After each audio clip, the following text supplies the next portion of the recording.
Isidoro Castillo and his community have been fighting eviction from this land for years. They're members of the Wichi community in the province of Formosa in northeastern Argentina. Castillo was born here over 50 years ago. He shows us pictures taken of him as a child with his mother. My mother got very sick and we had to leave. But this land was part of our territory, our land. For years we've been discriminated against, lived in poverty, and now they want to take away the only thing we have left, and that will make us a community again. The Wichis had 20,000 hectares of land here in the early 1900s. Now they're fighting for 500. Almost 6 years ago, some came back to stay, but they say they're being persecuted. Silverio Moreno says a family in the capital of Formosa claims the land is theirs and have done everything possible to make them leave. He has been shot at and was later hit by a car that he says was driven by one of the family members. The first time they tried to run me over, I had to jump off the side of the bridge. The second time they hit me, I tried to recover for months.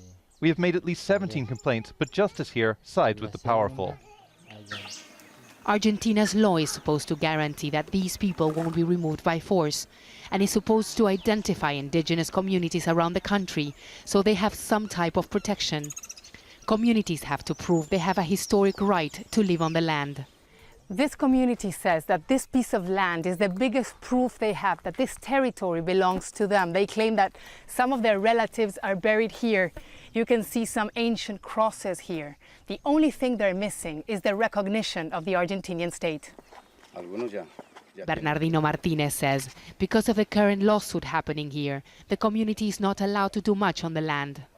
I once wanted to sell some wood to survive, but I was caught by police and they took everything away. We could be growing more watermelons, onions, and other things to sell, but they want to punish us in every possible way.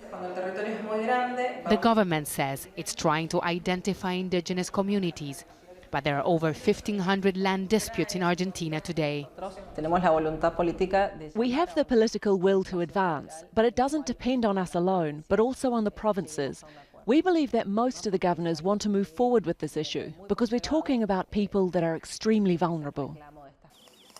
These people say the province has done nothing but persecute them, and that's why they're asking the national government to help them. Teresa Bo, Al Jazeera, Formosa, Argentina.